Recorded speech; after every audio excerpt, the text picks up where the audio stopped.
revoilà avec une nouvelle recette d'éléments pour bento. Ce sont des beignets de poulet qu'on appelle karaage. Ce sont simplement des beignets de poulet, mais l'assaisonnement est super bon et c'est assez facile à préparer pour de la friture. Et voilà, Chichin qui fait du bruit, il glisse sous la table. Donc, les karaage, je vais vous montrer comment ça se prépare. Alors, il vous faut 4 cuisses de poulet désossées, comme ça. Si vous ne trouvez que du blanc de poulet, ben vous pouvez faire avec, mais je vous garantis pas que ce soit pas trop sec, on verra bien, vous me direz. Alors il faut retirer l'excédent de peau sur les côtés et tout ça.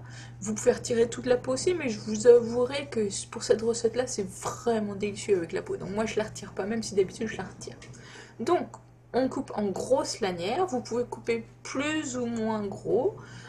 Plus sera gros, plus ça mettra du temps à cuire, plus sera petit, plus sera sec. Donc à vous de juger ce que vous préférez.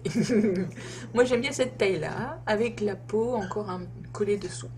J'ai tout coupé, ça donne ça, une bonne quantité je vous ai dit.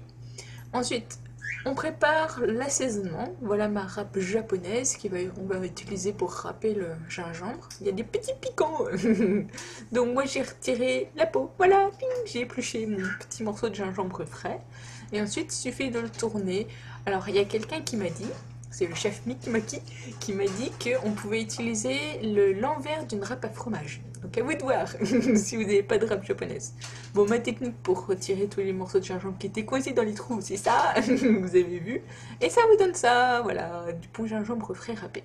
Alors, notre poulet, on met le gingembre pour l'assaisonnement, de la sauce soja, une bonne quantité, il faut ce qu'il faut, du saké, qui va s'évaporer bien sûr, de l'huile de sésame, et de l'œuf. L'huile de sésame, c'est pour le goût. Ça va donner un bon petit goût. Donc, on mélange tout bien comme il faut pour que tout soit imprégné. Les petits plis du poulet, les petits recoins, tout partout, on mélange bien. Et on laisse reposer comme ça 10 minutes. Voilà, c'est comme ça, le poulet, il va bien s'imprégner du bon goût. Ça va être impec. Pendant ce temps-là, on prépare le bain de friture. On le met à chauffer sur feu moyen. Et là, j'ai oublié de filmer, mais bon, je vous montre quand même une technique que j'ai apprise il n'y a pas longtemps. C'est comment on mesure la farine avec des cuillères. Il ne faut pas tasser, là, je vous ai vu, j'ai tassé la farine dans la cuillère. Ben non, il ne faut pas, il faut prendre ça léger et tapoter jusqu'à ce que ça fasse à peu près une cuillerée à soupe. Voilà. Comme ça, ben, il n'y en a pas trop, voilà. J'ai appris ça sur Internet, il y a des bonnes choses sur Internet. Alors là, j'étais en train de pester, j'ai oublié d'appuyer sur le bouton, parce que j'ai commencé à filmer en oubliant d'appuyer sur le bouton. Mais de toute façon, c'est simple, il y a 2 sortes de farine, la farine normale et la fécule de pomme de terre, que vous pouvez remplacer par de la maïzena. Vous mélangez bien pour que ça devienne onctueux comme ça. Excusez-moi. Vous vérifiez la température de votre bain d'huile. Quand ça atteint 180 degrés, vous avez vu, et bien c'est que c'est prêt. Vous pouvez mettre un morceau par un morceau vos petits beignets de poulet à cuire. Donc un morceau par un morceau pour pas qu'ils collent entre eux, que ça fasse un gros bloc. Et en même temps, il ne faut pas en mettre une tonne dans votre bain d'huile à la fois, juste quelques-uns, pour éviter que la température de l'huile ne baisse trop, comme ça reste une température stable, et pour empêcher qu'il se colle. Donc quand vous en avez mis, je sais pas, 7, 8 comme ça, ben, vous les séparez vite avec des baguettes et vous laissez cuire. Donc là c'est au bout d'1 minute, au bout de 2 minutes, ça commence à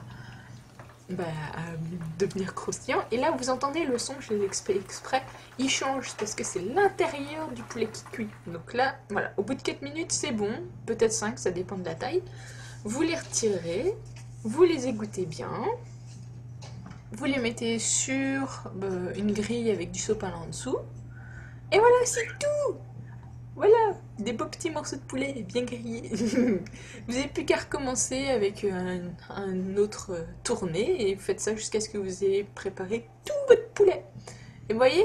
Alors ici je voulais vous montrer, il faut les laisser pas coller les uns aux autres pendant qu'ils refroidissent. Ça va les empêcher de devenir tout mous. Donc voilà, là ils sont froids déjà, je les ai mis dans les tupperwares pour les congeler. Une bonne quantité et j'en ai mangé entre-temps un bon paquet. Donc ça en faisait beaucoup.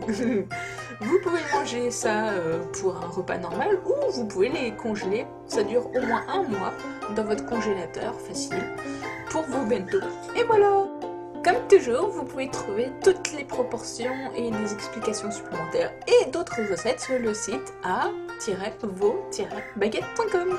Voilà, bon appétit!